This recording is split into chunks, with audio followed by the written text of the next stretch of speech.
is my defense.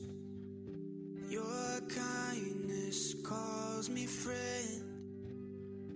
Your love will never end. You're good to me. You're good to me. She's trying to I know. We're eating stuff. What are we eating? Just like Bananas. I was gonna say just like Yeah, but it has apples. Period. Yeah, and then we had like rice. mine is black. That would have been worse if Letitia didn't salvage them. We thank God. We thank God we're alive. It's been good so far. Is that the Tabernacle?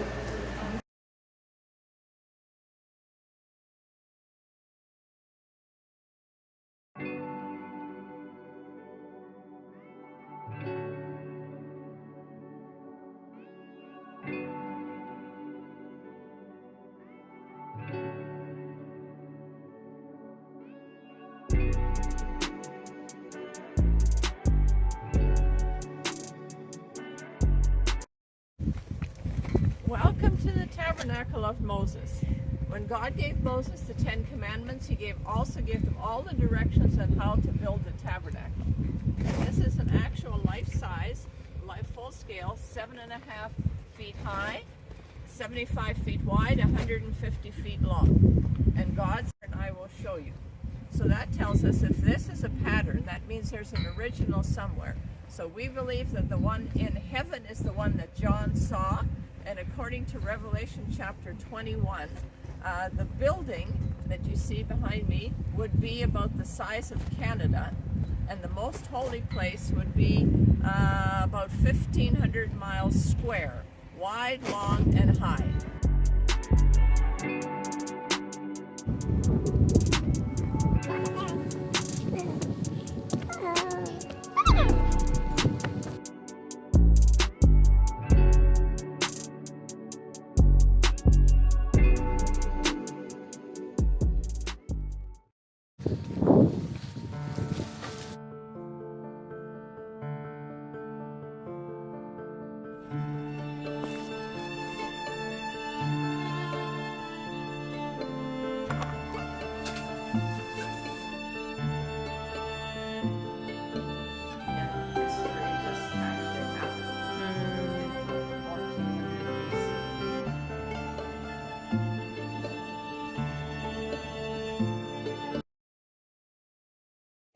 So when the priests would finish offering the sacrifice outside, they'd wash their hands and their feet in the laver, and then they were ready to come inside the building. So inside the building, everything was gold and silver. Outside we had wood and bronze. In here it was wood covered with gold and silver. The walls were wood, and they were sewed the mirrors up to get that reflective forever look on it. So the priest would come in. He could come in here any day of the week, 365 days. He was always dressed up like this with the colorful clothes on it. He had the gemstones of each of the tribes. Every tribe had their own gemstone. He would wear it on their breastplate. And as he was walking around in here in the presence of God, it was on behalf of all the 12 tribes as well. He would make sure that there was oil in the menorah, all solid gold. The person who made this, it's not welded together, it is molded like a piece of clay. So God gave that individual a special ability to mold that menorah from a solid brick of gold. They would make sure there was oil in the lamp, and then they would light the wicks so that they could see. That was their mode of seeing in here. The wicks were made out of the soiled and old white linen from the priest. So anything in here that was consumable was consumed in here. So that when they were no longer usable for the priest to wear, they would cut them up in strips and use them as wicks for the menorah. The shewbread was next. On the table were 12 loaves of bread, representing again the 12 tribes. Every Sabbath they would put on a fresh set of 12 loaves of bread. They would sit in the presence of the Lord for the whole 7 days. On the seventh day, they would take them off and take them to a holy place, which was on the other side of these walls. There, the priest would eat them again on behalf of the people and replace them with another 12 loaves of bread. And according to Jewish history, these loaves of bread were as fresh on day 7 as they were on day 1. Wow. This represents the Word of God, and for us as well, the Word of God is fresh every day. No matter how many times you've read it, every time you read it, there will be something fresh from the Lord for you for that day. The next piece of furniture was the altar of incense. This was where the priest would take the incense censer, put incense in it, and then he would light it from the fire that was started at the altar outside in the courtyard. God started that fire. He said, never let it go out. And this incense was lit from that fire, and this as well was never to go out. This in the Bible represents prayer. Psalm 119 says our prayers rise up to God like a sweet-smelling incense, and we are to constantly be in prayer. And that fire that was started by God over there continued in here. Not that we're to be on our hands and knees 24/7, but we need to have an attitude of prayer within our heart 24/7. Incense from the incense jar, put it inside the censer. Then he would take it and start it with the fire that was out at the altar outside. That fire was started by God, as was this one, and God and the priest would swish it around like this, and the place would be filled with incense. And God says in the Bible, our prayers rise up to God like a sweet-smelling incense. Going into the holies of holies. So we come into the most holy place. My hope is found in you. Each day your mercies know you're good to me. You're good to me. Oh Jesus, you are everything I need. You are my Savior and my King. You are the reason I believe. You are so good to me. You are so good to me. Once a year, the high priest would come into here, and he would sprinkle the blood of one of the goats on the mercy seat, and that would cover up the sins of Israel for another year. Then when Jesus died on the cross, then he said, it is finished. And I believe that his blood ran down the crack, down the rock, down the side, landed on this mercy seat, and the veil in the temple split in two from top to bottom. And he said, no more animal sacrifice. I wrote my thesis, my master's thesis, on the significance of the present location of the Ark of the Covenant. People are wondering where it is. And my professor said there are 13 places in the world that people think it is. He says, you choose 3 and defend one of them vigorously. And I said, I disagree with all 13. I don't think it's any there were, and I'm willing to defend it. Okay? So the long and short of my thesis was, 500 years before Jesus died, before he came, the Babylonians came, and you remember the story, Assyria's Babylonians, they came to Jerusalem, destroyed everything, and took Israel's captive. And God told Jeremiah before they came to hide the menorah and the Ark of the Covenant somewhere. Underneath Jerusalem, there's another whole city of tunnels. You can do a walking tour underneath Jerusalem now if somebody wanted to take you there, and if you wanted to go there, but it's not advertised per se. Anyway, underneath there, there were a whole bunch of tunnels that Solomon had dug while he was building his temple. God told Jeremiah to hide it. Jeremiah took the Ark of the Covenant, took it somewhere underneath there, put it someplace. He didn't know where. He just hid it somewhere. When Jesus died on the cross, it said the soldiers punctured his side, blood ran down his side, and it said the rock split.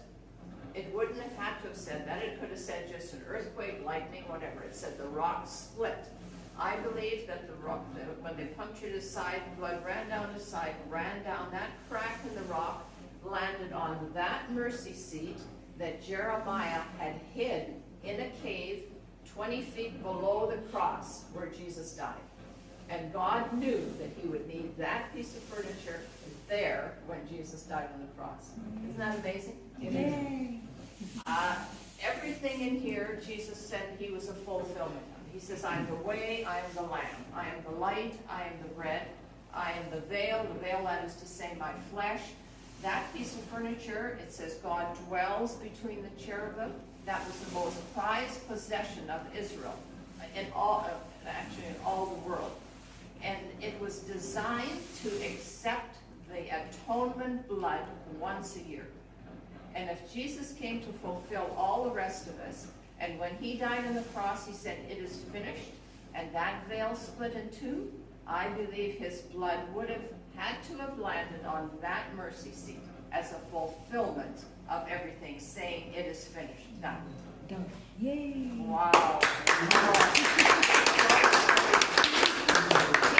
get goosebumps still every time I say it, you know. Commandments. Inside the Ark of the Covenant were the 10 Commandments, Aaron's rod, and the jar of manna. And God said to put them in here as a reminder that Jesus is King, he is our prophet, and he is our provision. So inside here, a friend of mine came back from Israel and brought a little piece of rock from Mount Golgotha. The hill where Jesus died. Yeah.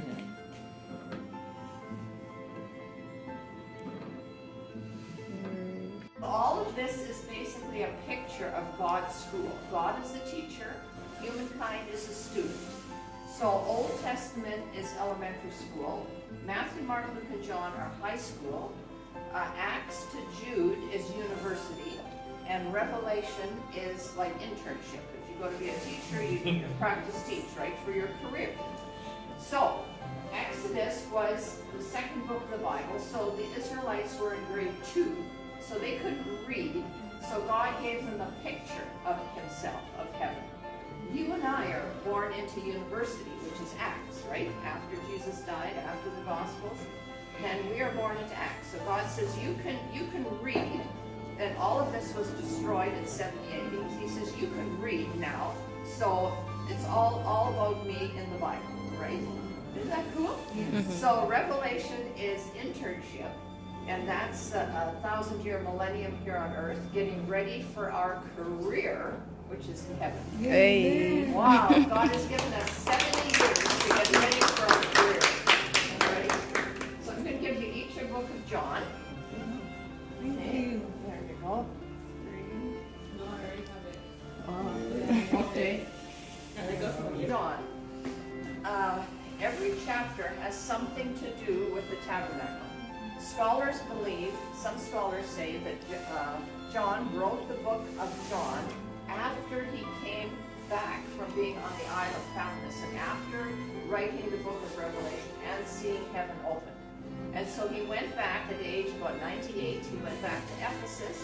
The church leaders over there said, you should really write a book about Jesus, because he was Jesus' favorite disciple, right? And John says, nah, we've got Matthew, we've got Mark, we've got Luke, there's enough. They said, no, you should really write one. He said, okay, I will write one for everybody. The others, Matthew was for the Jews, Mark was for the Romans, Luke was for the Greeks. John says, okay, I will write one for everyone. He had just seen heaven, so he wrote the book of John, and he says, I'm going to write it so that people will make sure that they believe that Jesus is the Son of God. And I've just seen heaven. Every chapter in here has something to do with the tabernacle, where Jesus said, I am. I am the light, I am the bread, I am the way, I am the lamb, everything. So if you go through this book, it's basically a picture of this heavenly picture in word form, right? Wow. Thank you. You're welcome. Yeah, thank you so much. Yeah, so it's, I started studying the tabernacle 40 years ago last year. I came back from a trip from Israel, and I was so excited about having been there. I thought, well, I'll start reading right from the beginning of the Bible again. So I came to the book of Exodus, and I saw all these directions. I was an interior decorator, so I need to see visual. So then I thought, well, I will go to the bookstore and I will buy a little model of the tabernacle. Well, I got there and they didn't really know what I was talking about. And so I said, okay, I will build one. So I built a little one, a 3x5. And then I took it to one of the churches in our community, and some of the adults said, what is this? And one other person said, oh, it must be for Awana. And I said, do adults think this is just for children? So then my husband and I decided to build a life-size one. So we built a portable life-size one that we took to Bible camps around the country for about 10 years. It disintegrated, and then we built another one, and then my goal was always to have a life-size permanent one like this. And last year, on my 20th year of studying the tabernacle, the Lord provided. And here we are, a life-size model of the tabernacle. Thank you so much. Oh my God. Yes. God gave Moses the 10 Commandments as well as all of this when they were in the wilderness for them to, it was their mode of worshiping God. They had no church or synagogue or temple at that time. And so now God, in these last days, I believe, has given us the tabernacle once again so that we can see it visually. It's one thing to read it in the Bible, it's another thing to come and actually see. The Israelites, according to God's timetable, were probably in grade 2. You and I are now in the book of Acts, which represents university in God's timetable. And I think a lot of Christians maybe miss out on a lot of things that God has for us because we don't really understand elementary school or high school. And coming here will give you that, it will fill in the spaces from elementary school to when we were born into high school, into Acts or university.